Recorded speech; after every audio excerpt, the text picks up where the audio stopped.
Eu confesso que tinha uma esperança de que colocássemos, pelo menos na visão do Poder Judiciário brasileiro, o trem nos trilhos, mas parece que não deu certo, porque a primeira turma do Supremo Tribunal Federal decidiu por unanimidade hoje confirmar o que disse Alexandre de Moraes, ministro da Suprema Corte, e manteve a rede social X suspensa. A decisão está valendo até que a plataforma cumpra decisões da Justiça de bloquear perfis com conteúdo antidemocrático ou criminoso, pagar multas aplicadas que somam mais de 18 milhões de reais e indicar um representante legal no país. Alexandre de Moraes, Flávio Dino, Cristiano Zanin, Carmen Lúcia e Luiz Fux votaram para que a decisão fosse a mesma. Augusto, você escreveu sobre isso. Você, no seu blog, você escreveu sobre isso. Eu queria que você falasse um pouco e mostrasse o seu ponto de vista sobre o que estamos vendo nessa decisão do Supremo. Olha, essa decisão de hoje nem precisava ter tido a reunião, né? É uma decisão sem debate, não é uma sessão transmitida, quer dizer, a cidadania não pode acompanhar, não é? Já estavam, os votos já estavam, virtual, não é? Eles não são nem síncronos, né? A pessoa dá um voto, aí o outro entra lá na plataforma, dá um voto. Já estava combinado isso. O problema é que é uma decisão absurda. Tanto a que tomou monocraticamente Alexandre, quanto a hoje que foi ratificada por mais 4 ministros do Supremo Tribunal Federal da primeira turma. Tudo bem que eles queiram brigar com o Elon Musk. Tudo bem colocar as multas. O que não está tudo bem é que nós não temos nada a ver com isso. O que nós temos a ver com isso? Por que 22 milhões de brasileiros que usam o Twitter não apenas para se divertir, o que já é importante, mas muita gente usa para trabalhar, muita gente usa como um recurso fundamental para a sua atividade, jornalistas, por exemplo, não é?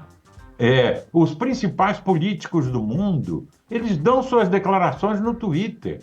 O Joe Biden, ele anunciou a sua desistência no Twitter. Então, você fazer isso, você tira do jornalismo, para não falar das outras profissões, um recurso indispensável. E por que isso foi feito? Bom, o Elon Musk diz que não pode cumprir as decisões do Alexandre de Moraes porque elas não são legais, não do ponto de vista das leis americanas, e sim das próprias leis brasileiras. Vou dar um exemplo. Mandar bloquear perfil. Isso não tem o mínimo cabimento. Você pode tirar um tweet, um post de uma pessoa porque ela é ofensiva, porque ela está incitando a prática de crime. Aí você pode tirar aquela publicação. Mas quando você tira o perfil de uma pessoa, você está tomando uma atitude de justiça preemptiva, como naquele filme Minority Report. Não sei se vocês lembram. Sim. Eu imagino que esse cara no futuro vai cometer um crime, então eu vou impedir ele agora. Não é? Eu não posso caçar um perfil porque eu não sei, ninguém sabe o que lá na frente uma pessoa vai dizer para eu poder verificar se aquilo é um crime ou não é um crime. Não é? Bom, mas isso foi feito. Então, dezenas de milhões de brasileiros ficaram sem acesso ao Twitter, com prejuízos políticos, profissionais, sociais importantes. E o STF ratificou essa decisão do Alexandre porque ele vai ratificar tudo. Pelos passos dos últimos 4 anos que o STF tem dado, ele não pode voltar atrás. Esse aqui é o problema. Ele entrou numa armadilha que ele não pode voltar atrás, senão as decisões lá para trás que ele tomou, ao arrepio dos ritos legais, vão ser questionadas. Então nós entramos num negócio assim, pisa no acelerador, como se não houvesse amanhã. E é isso que o Supremo Tribunal Federal está fazendo, hoje no Brasil, inquéritos sigilosos que não terminam nunca, em que o juiz é ao mesmo tempo acusador, membro do Ministério Público, ao mesmo tempo vítima. Então, é uma situação difícil para o nosso país e o nosso regime político, embora nós não sejamos uma ditadura no Brasil, o nosso regime político está correndo sério risco de entrar em transição autocratizante. O que é isso? De perder conteúdo liberal, conteúdo democrático liberal. Então, eu não sei o que o Ricardo acha, nem você, Paulo, mas essa é a opinião, pelo menos, da maioria dos regimes democráticos do mundo. O X só é proibido em ditaduras. O X, o novo Twitter, quer dizer, o Twitter com o novo nome X, ele só é proibido em ditaduras. Me mostrem uma democracia que teve a coragem de proibir. Ah, mas nos Estados Unidos proibiram o TikTok. Não é verdade, não está proibido. Está funcionando. Hoje está funcionando. Ah, mas a União Europeia vai proibir o X. Não é verdade, ela não proibiu. Não é? Então era só a ditadura. China, Rússia, Coreia do Norte, Mianmar, Venezuela. E agora, nessa lista infame, colocaram o nosso país, colocaram o Brasil. Augusto, eu estou me valendo muito das informações que você vem passando e tenho usado bastante para fundamentar até a minha opinião quando faço os comentários aqui no Central Primeira Edição ou no Talks, porque penso muito como você pensa. Eu tenho muito medo da eleição de inimigos. Quando você, para manter a sua liberdade ou a sua democracia, a democracia que você julga ser a melhor, você elege inimigos e os persegue. E tenho muito medo porque aprendi com a vida de que hoje, se o inimigo eleito for o meu inimigo, não há problema. Mas se amanhã for eu eleito como inimigo, eu sofrerei o mesmo que esse inimigo eleito está sofrendo. Então, se há democracia, que ela seja democracia de verdade. Mas eu queria ouvir Ricardo Kertzmann. Diga lá, Kertzmann.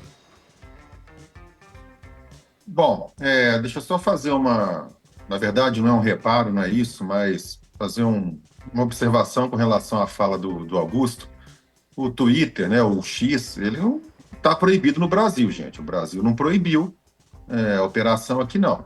O Twitter, né, o X, ele está bloqueado por descumprimento de uma ordem judicial. Eu acho que a gente tem que separar isso para não poder jogar na mesma vala comum coisas que são diferentes. A questão jurídica, Paulo, a questão legal, na verdade, eu acho que é o que menos a gente deve debater, porque eu conheço muitos advogados, você conhece boa parte desses advogados que eu conheço. É impressionante, porque quanto mais eu converso com eles, e podem ser advogados criminais, podem ser advogados que militam no direito privado, no direito público, no direito eleitoral. É impressionante porque entre eles não há um consenso, parece um pouco Atlético e Cruzeiro, meio a meio. Uma parte está a favor, outra parte está contra, uma parte defende veementemente o cumprimento de uma determinação judicial, outros dizem que determinações judiciais que têm um vício de origem não têm validade. Eu acho que o que menos importa, sinceramente, não é a questão jurídica, mas é a proporcionalidade do ato. Não há ninguém, eu acho, que no Brasil ou no mundo que possa arguir ou que possa defender que a medida ela é proporcional à gravidade. Porque se uma empresa está ilegal, e o Twitter, segundo muitos advogados, e eu caminho nessa direção, encontra-se ilegal pela falta de representatividade local, você não pode, ao mesmo tempo, penalizar tantos usuários sem levar em conta essa proporção. Eu acho que esse é o grande problema. Agora, como sair disso, de que forma jurídica sair disso, eu sinceramente não sei. Eu venho defendendo, eu escrevi uma coluna a esse respeito, eu fico clamando, na verdade, não é defendendo, eu fico clamando por uma espécie de conciliação, ou de um conciliador. Eu até usei o exemplo, né, que quando, em 2021, o ex-presidente Bolsonaro, lá na Avenida Paulista, num daqueles discursos inflamados dele, disse que não iria mais cumprir decisão judicial do Alexandre de Moraes, sob risco de um processo de impeachment ou mesmo de prisão, logo apareceu um bombeiro. Foi o ex-presidente Michel Temer que apareceu, colocou panos quentes e conseguiu encontrar ali, através de uma carta, de alguma forma, uma medida que conciliasse as partes. Eu acho que esse papel de conciliador, Paulo, é o que está faltando, e acho que quem está se eximindo desse papel de conciliador, ou mesmo de pressão contra o Supremo, é o Senado Federal. O Senado deveria, nesse momento, estar fazendo esse papel, porque eu concordo com o Augusto, o STF, o Alexandre de Moraes, se meteu numa espécie de labirinto que fica muito difícil escapar dele agora. Então tem que ser criada alguma teoria, alguma forma de que isso seja revertido, não para liberar o X de forma definitiva sem ter a sede ou um representante legal, mas que 20 e tantos milhões de pessoas não fiquem impedidas de acessar uma plataforma tão importante, não é para o debate, para postar opinião, nada disso, é uma ferramenta de trabalho, de fonte jornalística imprescindível no mundo de hoje. No voto do Fux, ele deixou mais ou menos uma porta aberta nesse sentido, então eu acho que está faltando isso, está faltando um conciliador, alguém que encontre uma teoria aí, que invente uma teoria que faça essa medida ficar menos gravosa para o todo da sociedade. A única coisa que me incomoda, Ricardo e Augusto, e vocês que estão nos acompanhando, já tem muita participação aqui, são divididas as opiniões, você vai ver daqui a pouquinho, eu vou lê-las. Mas o que tem me incomodado muito é o fato de que essa prepotência, essa canetada que a gente viu do ministro Alexandre de Moraes, poderia ter sido evitada se fosse cumprido o outro rito. O rito da observação do processo legal, sob o ponto de vista do direito empresarial, comercial, civil, e não usar o ministro do Supremo Tribunal Federal o argumento de que ele pede a suspensão ou bloqueio de contas, o que é, na verdade, um absurdo. Você não pode bloquear uma conta. Você pode retirar e responsabilizar uma postagem. Agora, você pedir o bloqueio de contas que ele, Alexandre de Moraes, considera antidemocráticas, porque a verdade é que é uma visão unilateral. Ele considera as contas antidemocráticas. Essa é a questão, Ricardo. Nós não estamos... Isso não é discutido em colegiado. Olha, você vê, o ministro Alexandre de Moraes foi hábil. Ele, inclusive, usou o regimento interno do STF, que poderia mandar a plenário ou a primeira turma. Ele manda a primeira turma porque ele escolhe, porque lá há uma chance menor de que um outro ministro peça vista. Primeira questão. É menor a chance do pedido de destaque. Você vê o voto do Fux, todo cuidadoso, todo amarrado, para não parecer que estava tratando de destaques, né? A turma tem menor chance de divergência. Então ele se utiliza, inclusive, de um argumento, de um artifício do que prevê o rito, o regimento interno do STF, para prolongar essa situação e fazer valer uma decisão monocrática, autoritária, perigosamente autoritária. O grande problema, Ricardo, e eu discuti com você aqui na sexta-feira, com Claré, eu tenho muito receio, professor Augusto de Franco, já conversamos muito sobre isso, eu tenho muito receio do tal do império da lei. O império da lei me lembra Darth Vader. O império da lei me lembra executar a lei sem que a lei tenha consequências, só pela lei. O professor Augusto de Franco escreveu de maneira brilhante: Estado de Direito não pode suplantar o Estado democrático de direito. Não é não, professor? Eu queria te ouvir um pouquinho sobre isso. Paulo, aí é uma... Antes eu queria falar uma coisa sobre isso que o Ricardo mencionou. Na verdade, houve uma suspensão do Twitter até que determinadas medidas, multas, etc. e tal, sejam acatadas pelo Elon Musk. Mas é como na Venezuela. O Maduro suspendeu por 10 dias. Era uma suspensão, aí não voltou. Não é? Então, na prática, Nós que tuitamos diariamente não estamos podendo fazer isso. Então dá no mesmo se foi um bloqueio ou se foi. Quer dizer, então, esse é um ponto importante. Agora, sobre a pergunta do Paulo Leite. Paulo, o que está acontecendo é o seguinte: a concepção de democracia dos membros do Supremo Tribunal Federal, ela é insuficientemente liberal. O que eu quero dizer com isso?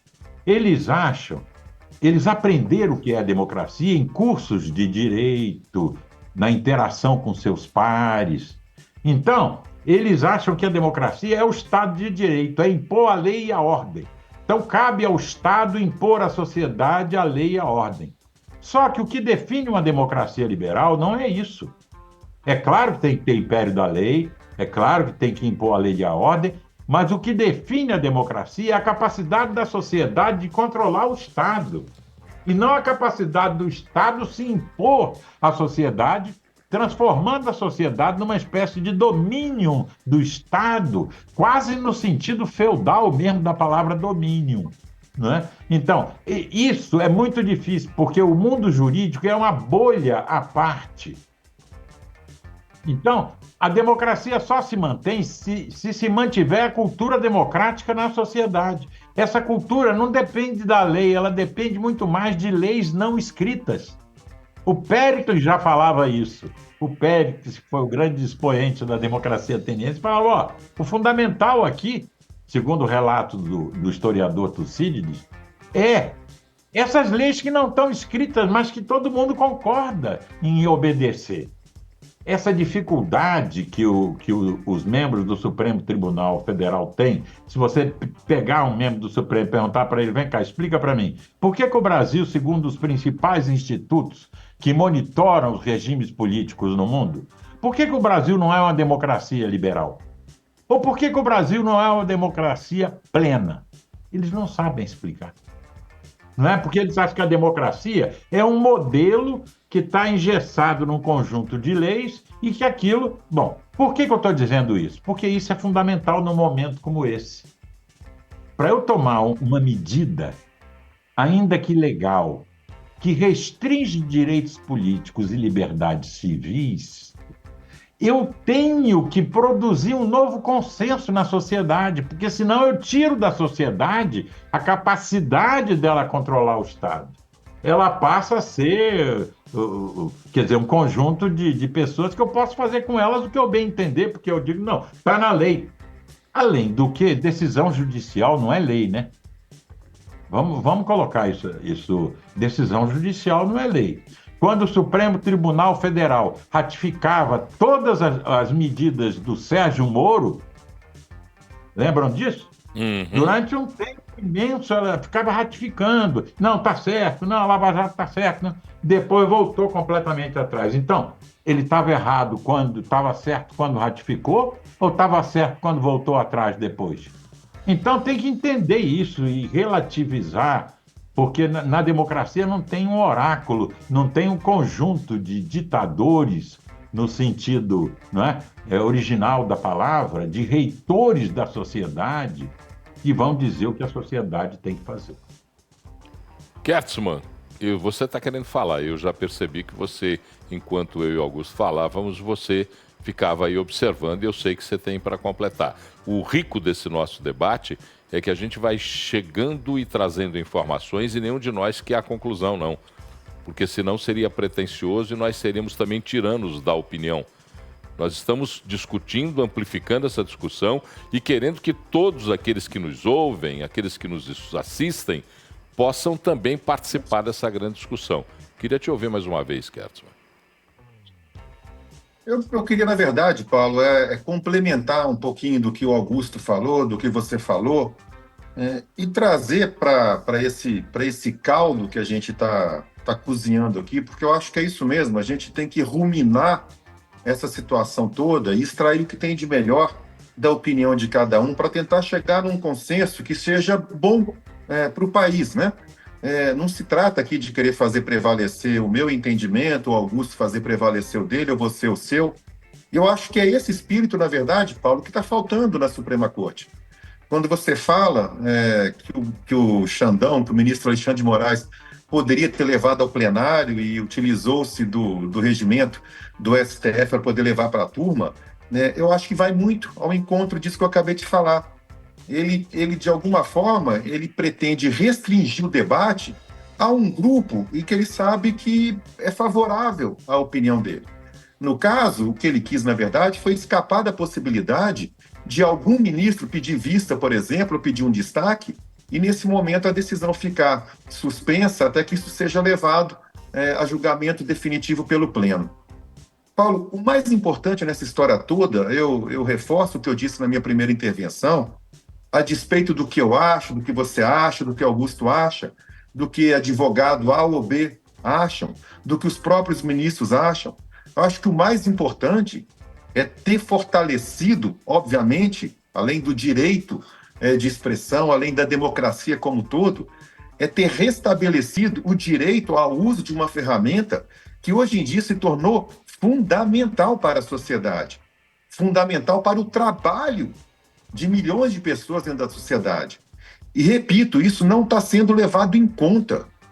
E quando não se leva em conta algo desse tamanho por uma decisão judicial, essa decisão judicial ela tem que ser respeitada, mas ela tem que ser contestada, pelo menos nesse ponto.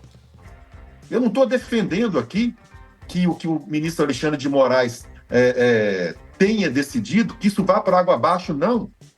Mas eu tenho defendido uma proporcionalidade na medida dele. Que isso, sinceramente, é o que mais importa. Eu não compro essa história de querer dizer que a democracia do país está sob risco. Eu não compro essa história de que Elon Musk é um defensor da liberdade. Não é de jeito nenhum. Ele é um militante político que utiliza a plataforma dele para fazer política. Isso é claro, isso é crasso. Não é nada disso que é o meu ponto de vista. Não é nada disso que eu quero tentar trazer à baila. O que eu quero é que, de uma forma, e eu não sei dizer qual, que de alguma forma, eu vou repetir pela terceira ou quarta vez, esse ato tão gravoso do ministro Alexandre de Moraes tenha sua gravidade diminuída, porque do jeito que está, não pode continuar.